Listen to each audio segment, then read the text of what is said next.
English 1000 is an introductory course to English literature.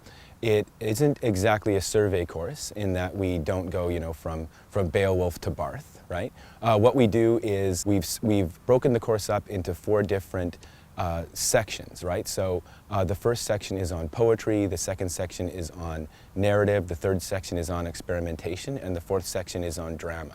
So what you do is you have a chance to explore in some depth various different genres and various different approaches to literature. I really liked that it was team taught, which means, the professors all took turns in teaching the lectures. So you got to meet a lot of the professors in the English department. And a lot of them had very different lecturing styles, and so you got to, even if you particularly didn't like one lecture, you knew there was always going to be different professors coming next week. And it gives you a good sense of, what professor you might want to take more courses with. And it also gives you a sense of the professor's areas of interest, and maybe your own too.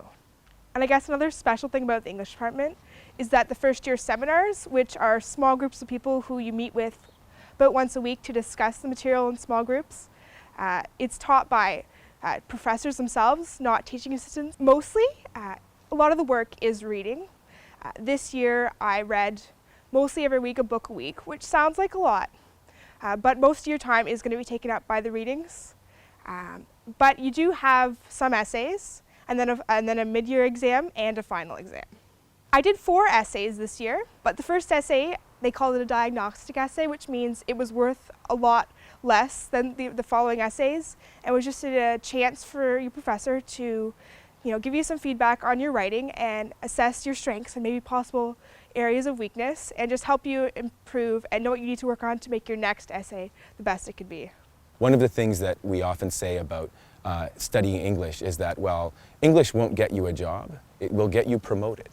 Because when you get into a job, the kind of people who get promoted are the kind of people who can work with other people, and working with other people always involves communication, and not only communication, but communication that gives people confidence in you, that you know what you're talking about and that you know how to talk about it, because those two things cannot be separated, and they certainly aren't ever separated among your friends or at the workplace, right? And it's literature that really has the chance to robustly explore the way that we work, right? And if you want to be instrumental about it, that is going to be very useful for your understanding of yourself and your understanding of other people as you go through life. I just love it, and I guess it makes me happy. I like reading the books or the plays and discussing them and just writing about them. And I think, I could do lots with it.